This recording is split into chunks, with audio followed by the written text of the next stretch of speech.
Welcome to the Indigo Podcast, an exploration of human flourishing at work and beyond.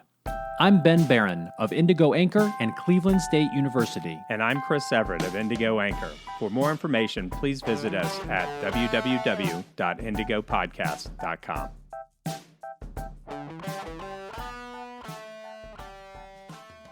All right, so today's episode is titled, Can You Say What You Want and Keep Your Job? Well, it depends on what you say in this podcast, but afterwards I might try to fire you. Everybody immediately goes to, oh my God, there's so much stuff I want to say at my work every daggone day. Indeed. That's right. So can you say what you want and keep your job? You know, we're going to talk about what the heck can anyone say anymore, how to be an effective social deviant, and then we're going to talk about how to curate a healthy conversation and culture at work, because this is a very important type of topic right now, and I just think we need to address it. So that's what we're doing today. So let's start with this whole idea of what the heck can anyone say anymore? Well, here's one thing you can't say. I don't want to get fired from this podcast. Oh, I can't believe you just said that. So, you know, this does seem to be a problem, and there's some evidence to suggest it is. There was a study that just came out actually last week. So we're recording this on July 27th of 2020, and this came out July 22nd of 2020 from the Cato Institute, which hot has its off own, the press. You know, and the Cato Institute has its own bias, or I suppose its leanings. It's a more libertarian leaning think tank. But the study looked at a wide range of people of all political affiliations, and the overarching headline is 62% of Americans say they have political views that they're afraid to share. And they found that 50% of strong liberals support firing Trump donors. 36% of strong conservatives support firing Biden donors. 32% are worried about missing out on job opportunities because of their political opinions. And, you know, this idea of self-censorship, that people are worried about sharing how they feel about things, how they think about things. And that seems to be kind of problematic in some ways, don't you think? Well, yeah, I guess. I mean, if you care about politics. Yeah. Or anything for that matter. I know. It's this just goes like way beyond politics. Yeah, I know. It's challenging. And, you know, we look at these ideas between the liberal bias in academia, media bias, and then a lot of times people throw out that, well, if you don't like it, it's bad. Mm-hmm. Right? Yeah. So, you know, I think that this is at least a recent set of data that suggests that, yeah, people do feel worried about how they're going to be judged by what they say. And some of that is good. Like, we don't want people to just kind of always just say exactly what's on their mind. That can be problematic too, because it oftentimes comes out in a way that's not helpful. But it does speak to this overall idea of, can we say what we want, and so forth. So this brings us also to this idea of the Overton window, which is a common idea, at least within the idea of political speech. But I'm probably relatively sure that many of our listeners haven't heard of this idea of the Overton window. What's the Overton window, Chris? Yeah, so everybody kind of knows that there's this realm of acceptable things you can say. Mm-hmm. Like I probably wouldn't like it if my wife was like, my husband's a total fatty, right? at a dinner party. And it's, you know, I'd just be like, well, hurt feelings. But, right, there's this Overton window, and there's certain things you couldn't talk about. Like during the McCarthy era, you couldn't say, well, yeah, I don't know. I kind of think I would like to be a communist. You know, that would have been outside the realm of the Overton window. I also think in the age of social media, people have use this Overton window concept to gain notoriety for their posts or persona that they're pushing online. So Mm-hmm. if you say something so outlandish, all of a sudden, boom, that everybody's triggered kind of because it's outside the Overton window, and then everybody's talking about it. Like I think we mentioned it in another episode, Ozzy Osbourne biting the bat or dove or pigeon. I don't know what it was.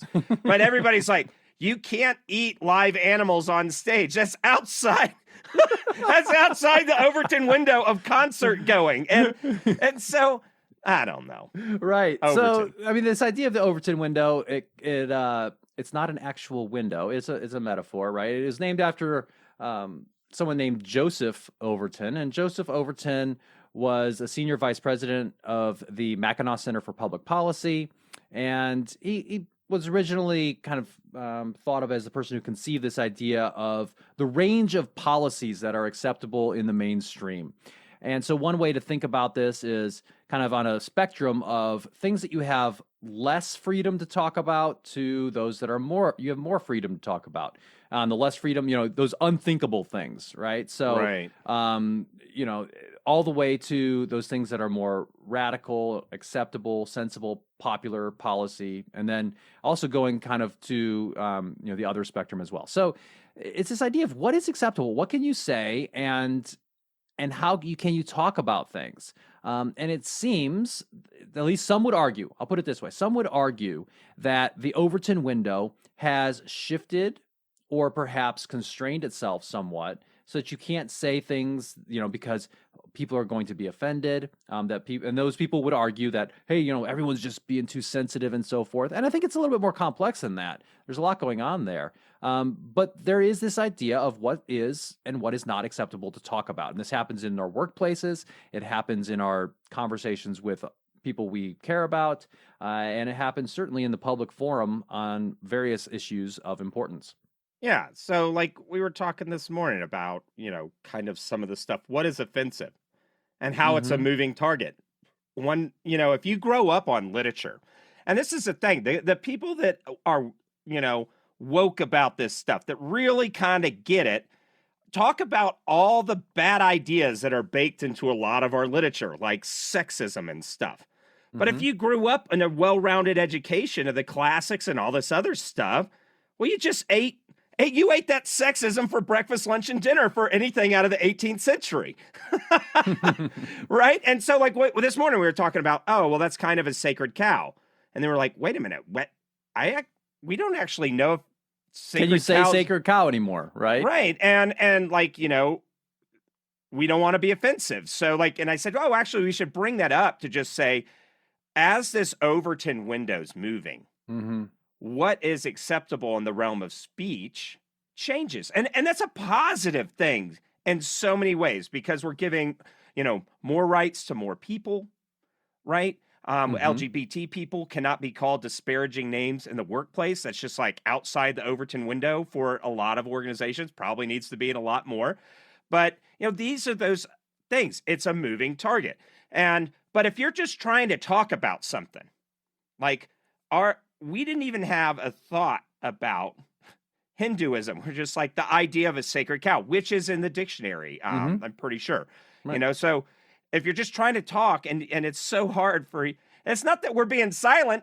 We just don't know how to speak yet, right? Because the window's moved. And so are people just being too sensitive? It's probably just the desperate cry of a lazy mind trying to just get a point across that's hard. Well, Right? and people don't like change, right? And we're seeing this right now with many aspects of things that are in the public domain. For example, the changing of sports teams' names, right? Yeah. What used to be acceptable for the football team in Washington, certainly is not acceptable, or at least is not thought acceptable by the vast majority of people, including myself.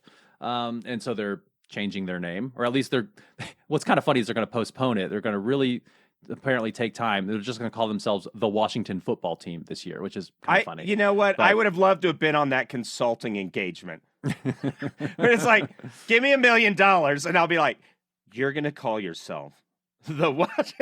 the Washington football team. It's so Right. creative. It's off the Yes. chart here. Well, I'll go on the record as saying that I'm in support of retired Admiral Jim Stavridis's idea of calling them the Fighting Admirals. So I think that's a good one. But anyway, you're seeing this across the spectrum, right? And we're seeing this in terms of how we talk about other hot button issues, how we even approach various historical things like monuments and so forth. And we're not going to go down that path too much today, but it's this idea that it seems like there's a lot of walking on eggshells that people are feeling, at least, about how do we talk about and there's a things in an zone of appropriate way. eggshellness. Copyright. No, TM. The zone of eggshellness is like, on one sense, it's positive. People are trying to be more careful with their language and support people and not be offensive. Walking on eggshells, we've had cases where people have been fired from their organization for stuff they said on Facebook. Mm-hmm. I was on a Facebook forum. They were talking about, some kids were like spray painting and keying cars, which is a bad, Not good. Don't do it. Low form. But some of these parents who actually have kids were saying, like, maybe they need to be shot. And I was like, oh, what? Now, okay, I get it. You're mad. Yeah, maybe Right. you're like, I really want to show those teenagers. But no Saying car. they should be shot is appropriately outside of the Overton window on that. Well, apparently not. And the forum of this small town in Utah that shall remain nameless, not my direct town, Park City, but this is just a case of where somebody has an emotional outburst and they say something way outside the Overton window. But I don't know if somebody had really pull up their rifle and shoot a child, they'd probably come yell at him, hey, get away from my car, right? But so we have these things. So you can't say everything you want on social media anymore. And I don't think that's a bad thing. And there have been discussions, and I can't remember the exact study, but I even think that there's been studies that people behave more anonymously on the web than they would in person. They say stuff online to even a dear friend that they wouldn't say in person. Yes, that's true. It's interesting. I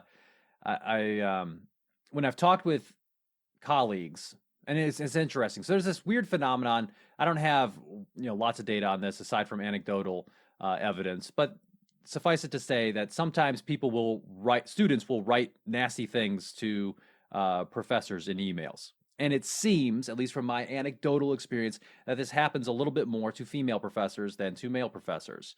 Whoa, what? Yeah. What? So my wife's a professor, and she's gotten some emails from people that are just in this tone that is just nasty, right? Or is just, kind of not, I would say, not something you would say face to face.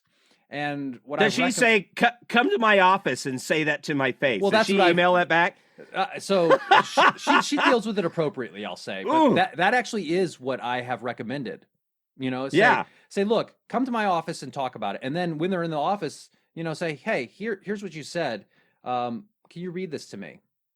And let's talk about this, right? Oh my gosh. That is just so flippin' despicable. Well, it is. Absolutely. And there's, I'm sure there are some studies on this. I just don't have them top of mind, in terms of how students, what they'll write in their evaluations of courses. And, that differs depending upon the gender and other characteristics of the professor, which, the Overton which is window weird because here, I think there's more women in education K through 12. Yeah, and I don't know about K and through you 12, think you're like you'd learn to not be a numbskull to women educators by the time you got to college. Yeah, I don't know, but anyway, so not to derail things, but so this whole idea of what can you say anymore? Can you be fired for what you say outside of the workplace? And some people are like, I have freedom of speech. Well, you do, but you know what? Unless if your employer is a private employer, they don't have to protect your freedom of speech, right? Right. Yes, you can be fired for things you do on Facebook, for things you do on other social media platforms, for things you say. And, I think this becomes even more important to keep in mind as an employee as you become more senior. Because like you can wear shorts and flip-flops at your house. But if you're a delivery person for a company, and it's a hot day, and you decide, you know what, I'm just going to put on my shorts and flip-flops and go deliver packages. And people are taking pictures of you, in your mow the lawn clothes. Like, what's going on? They're like, hey, that's that's not the image, because at that point you're an agent for the organization, Right. right? And and even if, like, for example, like we're both like you're a reservist, I'm in the National Guard, same kind of thing, right? We Though technically we can't be legally penalized for our behavior when we're not under orders. If I Right. do something very publicly that brings disparagement to, now, of course, Alabama Guard actually has a code now that affects your behavior outside of work. And I think some states are, I don't know if that's every state, but anyway, when you come up for promotion, even though they can't like fire you necessarily for what you did, it would be like, not going to get Right. promoted, right? Right. Right. So, I mean, I think keep in mind as an employee that you are a representative of the organization. And, does that influence what you can and cannot say? Well, yeah, it probably does. And if it's doing so in a way that really is contrary to your values, then it's probably time to start looking for another place of employment. But it also brings up this whole idea of organizational silence. So, you've got this Overton window kind of in the public discourse, but there's also an Overton window about what you can and cannot say within certain organizations. And I'm not just talking about, oh, well, we don't talk about sex, politics, and religion here. It's a bigger idea than that. Which are the And funnest topics to talk about. yes. Yeah, those things that are kind of outside of what the organization wants you to be saying. So Right. there's an article that came out a couple decades ago now, but was kind of introducing this idea of organizational silence into the management literature. And it was written by Elizabeth Morrison and Francis Millikan of New York University at the time. And I just want to read the first paragraph here because I think it's This is very, so good. yeah, This it is so good. clearly explains what's going on in many organizations. And I think as I read this, perhaps some of our listeners will be nodding their head in agreement or laughing, right? So here we go. And I quote, "Imagine an organization where the CEO has no clothes. The CEO's lack of clothes is apparent to all who set eyes upon him or her. Yet employees never mention this. Some employees even compliment and praise the CEO's attire. The CEO takes pride and comfort in the fact that subordinates recognize his or her fine taste in clothing and easily dismisses those few troublemakers who look at him or her strangely or who dare to suggest that the CEO's taste in clothing is anything less than impeccable. Yet, behold, these employees are not blind. Behind the safety of closed doors and in veiled whispers, they talk of their leader's lack of clothing. They all clearly know that the CEO is naked, but only the foolish or naive dare to speak of it in public. Is this a mere fairy tale? We believe that it is not, and that far too many organizations are caught in an apparent paradox in which most employees know the truth about certain issues and problems within the organization, yet dare not speak that truth to their superiors." And the article goes on to kind of build this idea and talk about the research support for this idea. And I just love it, right? So we'll post a link to that quote in that article in the show notes. Yeah. So, guests, anybody that's listened to any of our episodes with guests know that it's kind of no holds barred. Like we not everybody can hang with that. And that's okay. Like, if we're talking on a certain topic, we want to be able to do the breadth. But some of our guests, their organizations won't allow them to talk about some of their internal deliberations on certain topics. Sure. And, and that's okay, because some of that's how the sausage is made. If you're competitive and, that kind of thing, it's totally fine. So there's not this idea that you can just say everything, especially as you begin to get more senior within organizations. You kind of become the face and identity of that org publicly, right? Yeah. And this whole idea of organizational silence, you think about your organization that you're a member of, and there are probably, let's say a decision gets made. How free are you to really criticize that decision? What would happen if you did? Is it the case where everyone's just kind of like, yeah, sounds like a great idea, boss, and just kind of going along with it, while privately or maybe with each other, they recognize and discuss how this is the worst idea ever. I see this all the time. You'll go to a meeting. I've seen this a number of times in my career. You go to a meeting, some decision gets made. The leader thinks it's a great idea. Everyone kind of says in the meeting, "Oh, okay." They maybe kind of give their tacit support for it. They maybe don't directly challenge it. And then after the meeting, we're all talking to each other and we're like, do you think that's a good idea? No. Right. But everyone in the meeting self-censored so that they didn't say anything about it. That's this idea of organizational silence. And that's not a healthy thing for organizations. And we'll talk a little bit more about that later in the episode. But it's kind of this idea of an Overton window within an organizational context. Yeah. So, that's where values are your guide, right? You got to choose. So if you're in an org, you got to choose the hills you die on, right? So if I know sometimes if it's in a training, we're not actually deploying. We're like early in what they call the Afrigen cycle. We're like refit. And you've got some numbskull leader. Like there's maybe not a whole lot of impetus for him to try to push the organization forward into a massive, he's probably not going to be judged in some massive improvement piece. So maybe you just go with like a 50% acceleration versus 100% acceleration towards the best org ever.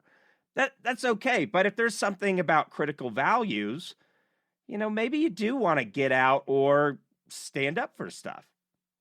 Right. So, when you hear things that are outside of the Overton window, so to speak, within your organization, and you're like, should I, talk about this? Should I raise the point? Sometimes the answer is yes. Sometimes the answer is no. That's this idea of that I think is an effective way to think about it is you got to know kind of what's at stake, right? And if it's something that is truly important to you or really is going to derail the organization, then my bias would be to go ahead and say something. But that's where you gotta know the hill that you're willing to die on. But we're in a pandemic. Unemployment's going through the roof. Sometimes you just got to pay the bills. You definitely wouldn't. Yeah. You would hope that you would say something in an environment that was as toxic as, World War II Germany with Hitler coming to power, right? Right? But what we've learned is a lot of silence can be bought through some of these norms and pressures, right? Mm-hmm. And so one of the things is there's this panic. And I've seen like the Harper's letter, which was an issue, and everybody feels. What's the Harper's letter? Explain that for our listeners. So there was a group of academics, public intellectuals, those kind of people that signed a letter talking about, bemoaning the cancel culture which gets thrown out and speech that's getting silenced. And sometimes you got to ask, it's like, man, I don't know. You're a public person worth millions of dollars. You say you've been silenced. And here you are in another national publication complaining about being silenced. Buddy, you're not actually silenced. Right. But then we go all the way over to this other stuff, and somebody's been fired from their job because they have a differing political view than the others. Now, sometimes when you go under the hood, the guy or lady or whoever, right, bemoans their firing because of free speech, but you look and you're like, dude, you're like posting on a KKK forum on the web. Right. Like that's so far outside the First, it's morally reprehensible. I don't care where the Overton window is. Right. But second, like there's no way you can defend that. So I don't know. There's no data that I've seen. If a listener out there knows of something, please bring it up where we know that these cases of firings and stuff are big enough to be really concerned as a society. That being said, with each individual moment or situation, somebody's fired for tweeting a person of color's research about the riots because it doesn't maybe line up with some certain held orthodoxy. Well, that was sad. I forget that guy's name. But, we should take these individual things as we monitor the cultural environment. But we also need to realize that some of this stuff is just so far out of scope. Right. And so I think this brings us to this idea of how you as a leader can be an effective social deviant. So we've introduced this idea a few times, I believe, in previous podcasts, this idea of, as a leader, when you are trying to do something different, you are by definition going against the grain of the current organization, the current group. You oftentimes are doing something or need to do something that is, to some people, rather unpopular. And so you have to break from the kind of what is accepted. And I think there are ways to be effective at this and ways that are not. It's like when I first came across the literature on social deviancy. Like, I mean, some of it's criminal. I'm not a criminal or a vandal or something, but I was like, Yeah. oh, how comes this wasn't one of the personality types on the Myers-Briggs?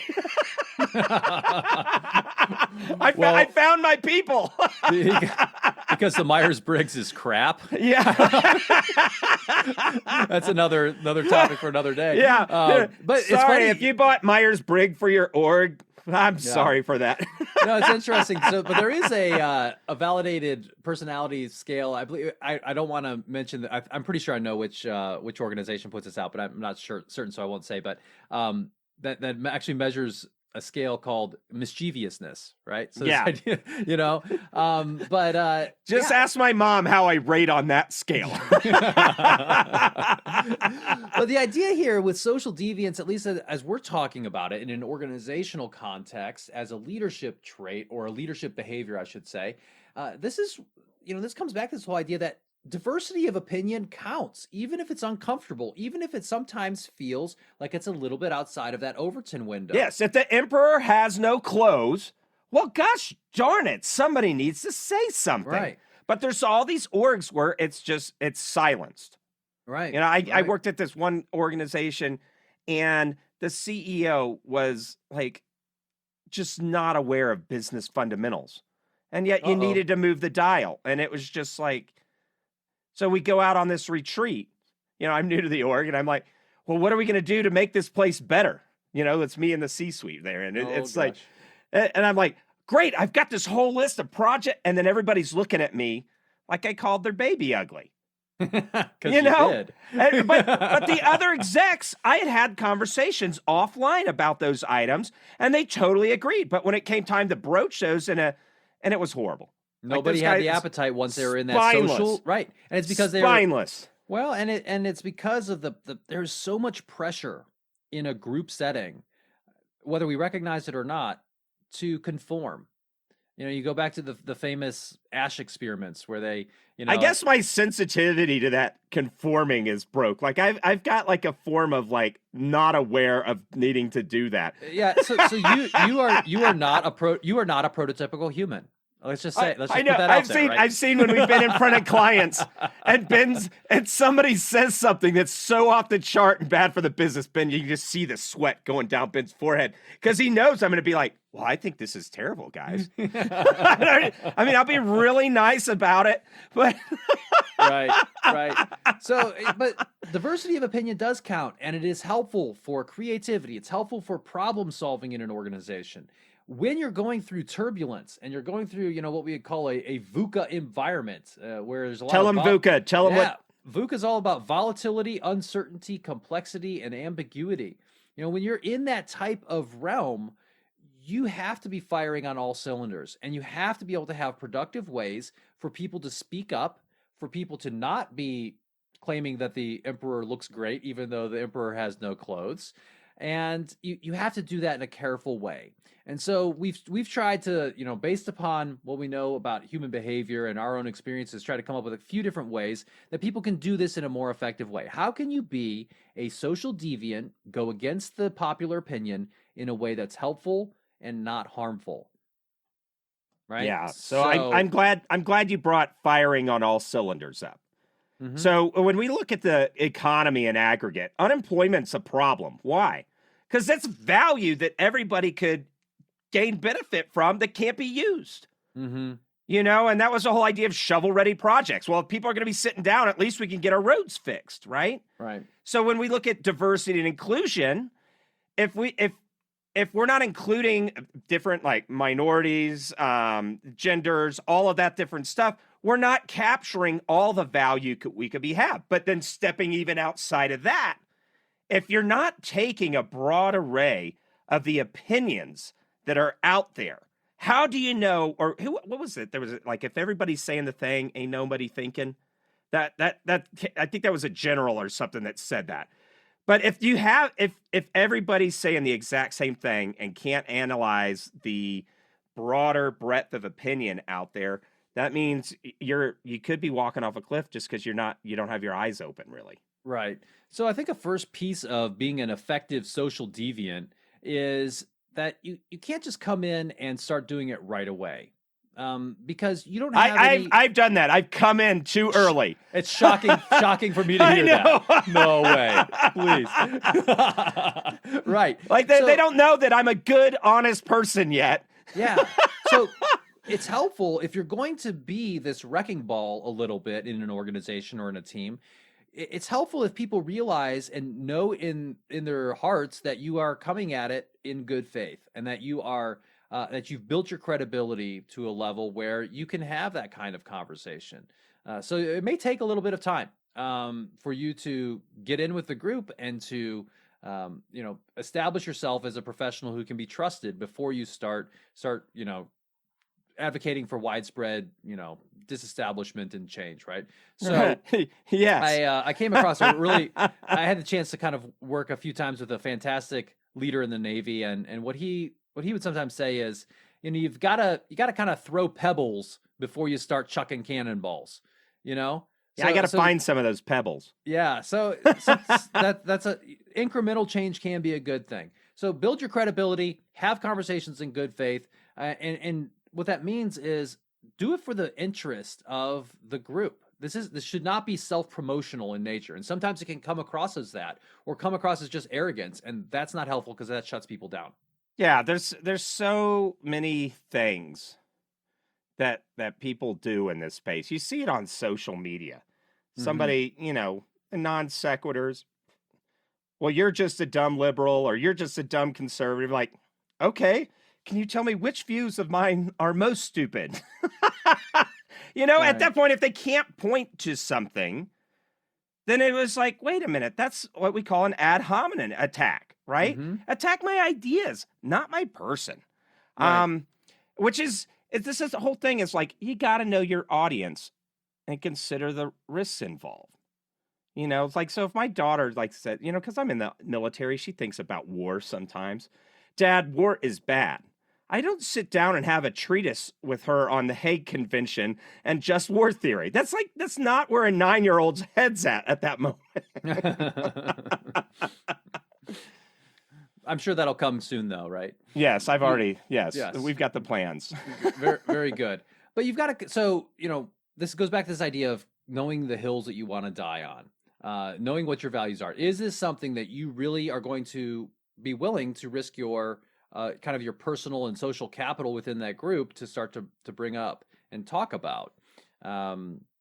Because there is a very real risk there. People don't get necessarily rewarded for telling the emperor that he has no clothes, right? Yeah. These people oftentimes can be, you may be the focus of ridicule and ostracism, at least for a time. If you haven't done this people in a careful don't like way. to hear the truth. Like if you know your friend, then dear friends across the street, if they're having an affair, well, do you go tell everybody? I mean, like I don't know if there's a good social rule on, hey, listen, your husband's sleeping around. But maybe, I mean, these things are challenging. And you know what? No matter what you said or didn't say, those things can blow up in your face, right? And so when we're online and we see this bad behavior, right? And it's this bad conversational behavior, and we hate it. We hate it online. Don't bring it offline, for God's sake, into your organization. Right. I think this comes back to this idea too of having authentic care for the collective versus just trying to come off as self-promotional. Frame your arguments. If you're going to be a social deviant and you see something that needs to change that goes against popular opinion, frame that argument in terms of something that is going to be helpful for the overall team and why it's going to help the group, and isn't just something that you think is, everyone's stupid except for you. That's not going to help. And the other big piece here, of course, is that these types of conversations, these types of topics can get rather emotional. Yeah. Emotions. So here's the thing. Everybody criticizes emotion. And it's just, that whole Pink Floyd mode of thinking of working. How close to a brick in the wall can you be? Mm. How much like a cog, oh, look, I come in, I don't emote, I don't even talk about my family or have pictures of them on my desk. Look at how productive I am. I only took 2 potty breaks today. I am the ideal worker. That's baloney, right? But that being said, if you're having outbursts of tears every second or third hour, that's probably not the far end you want to be on. But we have these emotions. It's okay to bring them to work. That has to be part of like how we feel in an organization actually affects our productivity and how well we do, because we're not cogs. Right. So 2 related previous podcast episodes that I would recommend our listeners check out on these types of topics is, one, our conversation about difficult conversations. Right. And number 2, we had an episode about emotions and this idea of the chimp paradox. And the title of that episode was Check Yourself Before You Wreck Yourself. So be sure to check that out, because I think it has before some good make ideas. sure to check yourself. Yeah, check yourself. All right. So, another good thing to remember here in terms of this idea of social deviancy, and why it's important, is that to be a good organization, and by good, I mean effective and competitive and innovative, you have to continually learn as an organization, as a group. And this doesn't happen if everyone there is just a clone of the CEO, or just a yes person who says, yes, boss, we should do that. And all that You're kind the of, greatest boss ever. yeah. I mean, this is why there's probably not a whole lot of innovation and creativity in North Korea, right? So you have, I mean, you have, because there's always a counterculture. Whenever you have that repression, there's a counterculture of creativity that happens, because humans cannot be held down. Well, sure, but I'm just saying that within the government there, but if you're directly around Kim Jong-un, yeah, your scope of creativity is probably way less than it is, out in the, country, right? Because you have to be expressing the appropriate emotion and clapping exuberantly at anything the person says. That's probably not the best way to encourage helpful dissent within your group and your senior leadership team. But so here's the thing. So when we come into an organization and we're just doing an assessment, we provide that evidence-based stuff. And so we're able to go through these very, very careful, curated procedures of building rapport, developing a case on the evidence, and all that stuff. But if an organization is 2 months from going bankrupt, and we're going in there, or a year from going, we haven't done the 2 months. Whew, I don't know. That'd be a hard one. But right, if you're like, we're a year until we go bankrupt with no end in sight, we've done some of that. Some of the formalities around being a deviant change, right? So guys, we're about to go bankrupt. If we don't talk about these 5 big things that are going to derail and sink you, you just have to come in strong at that point, right? So there's a bit of this issue based on risk and other factors that are happening external to the org, that, pressures there. But at some point, you got to do something. Right. So you're a social deviant. You're having all, let's say you curating an organization that allows a breadth of ideas. You're like, oh, okay, you've got the social deviant idea. Let's hear it. Maybe even put it on a board that says top 5 social deviant ideas that have helped our company, right? You're helping it out, right? At some point, the dialogue has to stop. Right. And I see this in some of these super creative organizations, software organizations, where they got more money than sense sometimes, because they're just, software prints cash. You know what? You just have to sell it over and over.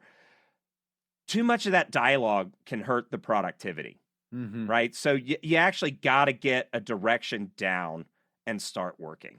Right. And sometimes, the perfect can be the enemy of the good or the done. And so at some point you do have to just move forward. And, there's a balance here. If you are always trying to argue about what the organization can do or should do, then that can just become another form of paralysis, which is not helpful. Right. And people use these ideas of, I have freedom of speech. And we all know the typical trope. Well, you have freedom of speech, but you can't scream fire in a theater. Right. But lots of times people use these ideas of freedom of speech to hide bad conversational behavior. They're not coming from a place of intellectual honesty. Mm-hmm. Um, they're using ad hominem attack. Let me describe this idea, and my buddy Jordan introduced this to me many years ago. This idea of steel manning versus straw manning. Yeah. So a straw man argument would be something. So Ben, you say you hate tomatoes. And then I go, can you believe Ben says he hates all red fruit? This is horrible. I won't stand for this red fruit hatred. And it's an argument. It's an argument that looks similar to what you said, but Right. isn't exactly what you said. And then you can take that straw man, beat the fire out of it, and then your perception in the public forum is one of a moron or whatever. I completely tarred and feather you in a bad way. And that's not good. But what the better behavior is this idea of steel manning. Mm-hmm. That's where I say your argument so good that you wish you're like, man, I wish I could have said it that good myself. That's exactly what I think. Well, you can kick the fire out of those steelmen, right? But make sure that you're having those kinds of things. So when somebody's like, wait, I've got freedom of speech, you're like, okay, man, you're right. You got freedom of speech, but help me understand how what you're saying it has value here, or good manners. Like if my wife went to every public party and be like, gosh, my husband's such a fatty. Well, that's just not good manners. I'm picking on myself here because I'll get in trouble because the Overton window has moved, and I think I'm okay to self-deprecate here for the sake of the common good. But there's some of those things. It's like you do have freedom of speech, and maybe that is even correct, but that's just bad manners, and it's not something that actually needs to be addressed to help this organization, to help our society, to help our local communities, to help our relationships with our neighbors do better and flourish, right? Right. And so, I think having tact, having good taste, having people's best intentions in mind, or at least saying, how is what I'm saying actually helping? Am I just trying to feel right? Or am I actually trying to be be a good person in this situation? Am I actually trying to help the overall conversation or not? Yeah, there's this idea of virtue signaling. Yeah. Right? So let's say you, me, and my wife or somebody else are having a conversation, and you say something that's outside our norm. Mm-hmm. And I just fly off the handle and start attacking you. Does that help you come to my side or point of view? No. Yeah, but I got total brownie points with my in-group. My in-group thinks I'm awesome. But do I really need to win over my in-group? No, Yeah. I'm preaching to the choir. So at that point, it's more about emoting, maybe some catharsis, and getting brownie points with your in-group. It's actually not about helping somebody understand at least where you're coming from, having a quality conversation. You may have to agree to disagree. I changed my views on a lot of things from the time I grew up and stuff. But, that would be an example of a conversation that's just in poor taste. But we can see it with the Twitter mobs that, and of course everybody's jokes. So those Twitter weenies, they're not like real life people. they probably don't have good jobs or something. But some of them do, right? I mean, that's I don't know. I don't know. I just have this view of my mind that here's totally biased. Like Twitter mob, it's like, man, you have so much time to pile on people on the web. What do you do to pay rent? Yeah, no, but I mean, I think there are. Name a famous Twitter mob leader. Yeah. So I can't think of one. This happens I think it does happen in the public forum, and it happens where people are, not necessarily just sitting in their mom's basement at the age of 45 and just want to pick on people. I think it can be more than that. People get riled up, and there's a lot of tribalism that can get in there. There's virtue signaling across an even broader audience. Like, I guess I'm I'd have to watching you have a put this person tribe. down. I'd have to know what it was like to have a tribe. Yeah, you have no tribe. you have I guess I'm in your tribe. I don't know. Okay, great. So let's move from that to talk a little bit about how do you curate a healthy conversation and culture at work, based upon these ideas of freedom of speech, these ideas of the Overton window, making sure that people aren't just claiming that the CEO looks great even though he or she, metaphorically has no clothes. How do you do this? And I guess the first thing to think about is, if you are a leader in an organization, if you have formal authority. I'm kind of, mixing the idea of leader with having a formal position or title, which, isn't Yeah, you always can the be a case. lay leader. Right, of We've all course. seen that one employee. He's just a line Yeah. level worker, but when he says something, everybody freaking listens. For sure, for Yeah, sure. yeah. But if you have a lot of formal authority in the organization, you should care deeply about these ideas. You should care deeply about whether or not people feel like they are free to dissent from the norm, in Right. terms of what ideas are good for the organization, in terms of what the best processes are in the organization, how we should conduct ourselves at work, and all of these other types of ideas.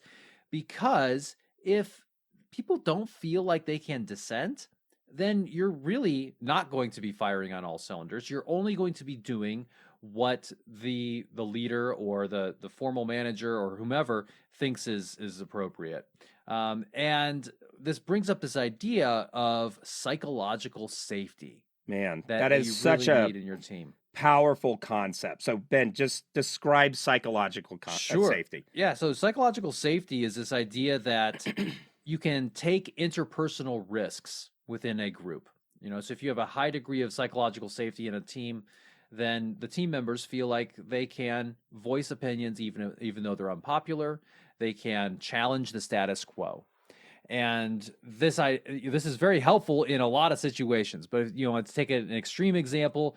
Think about a surgical team, right? Or other healthcare examples. You really want people to be able to say, "Hey, we didn't do this correctly. We got to fix that." And it has to happen even without kind of these status and hierarchical differences that can occur, especially in healthcare, where you have this idea that the doctor knows all. Like, on a team of a flight team, somebody has to be able to raise their hand and say, everybody's about to die here if this doesn't change. Right. So, it was interesting. I was talking about this idea of psychological safety in one of my MBA courses that I teach. And I had an anesthesiologist in the class, and it was funny. He just raised his hand and he's like, "Hey, just a quick comment. Like, if you don't do this, people die." I was like, "My work here is done." Well, I mean, we deal in a military context. Also, with some of our manufacturing clients, there's like real OSHA safety issues. People, in some manufacturing environments, they're like, "Well, we lose like 3 fingers a year." Like people actually lose a digit while manufacturing.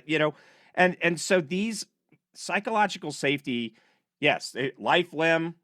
Absolutely. But it's also about curating that it's okay to bring up these ideas, right?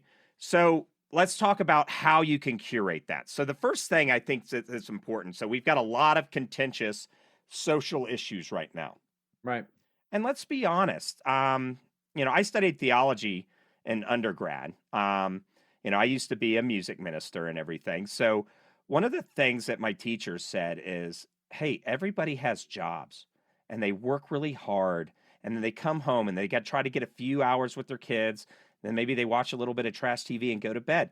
They don't have time to do the depths of research into the Bible that you, as a professional theologian, are going to invest, right? So as an organization, your people in that org, right? He calls it the deal. So you better be worth the money that you're paying you, because they're paying you to help educate them on that stuff. So as an organization, these contentious social issues, just get ahead of the game. You can shape the conversation by going and getting leading experts to help define what is the real topic around LGBT issues. What are the real parts of the conversation around race and gender equity and these kinds of things? If you're putting out that expert opinion with real, that gives people language to use that they may not have understood before, you can shape all that and bake it into your culture. This needs to be part of your learning and development strategy. So when people aren't just talking based on what they know, they're guided by at least having heard from an expert, the quality of that conversation is going to be higher. Mm-hmm. For sure. So, I think this is a little bit of, look and listen before you leap into some of these issues.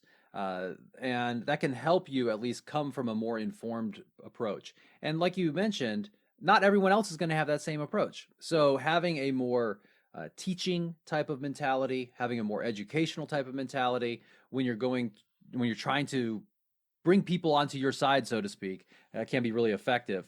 And I think it's also important as a leader just to remember that, hey, you've got to balance these things. Having some good, vigorous debate about what the organization should do strategically or tactically, that's really good. At some point, you have to say, okay, here's what we're going to do and why. Let's do it. Right. And having that faithful implementation and execution following the vigorous debate is important. Sometimes you'll see organizations that go kind of too far in the other direction where all they're doing is the vigorous debate and they continue to do that for a very long time. What do you do for work? I get a coffee and then I go yell at Bob. Bob yells at me. Then it's lunchtime. Maybe we write code for an hour or two. Right. Well, I mean, I see this frequently, and it's this idea that you need to say, okay, here's what we're going to do. Let's execute it. And even if you're not fully on board with that, at least hopefully through that process of vigorous debate, you can understand the thought process, you can explain it, and you can get behind it and start moving forward. If you can't get behind it, and if it's one of these hills that you are willing to die on as an executive, and I'm speaking particularly if you're kind of at that level, then it's time to resign. And, because that's being a person of integrity. But you got this. I think it's a good way to think about this balance: vigorous debate followed by faithful implementation. Now, we do this. The military even has journals that officers and enlisted people can submit articles to and say, I think what we're doing in the military right now is garbage on this front. Yep.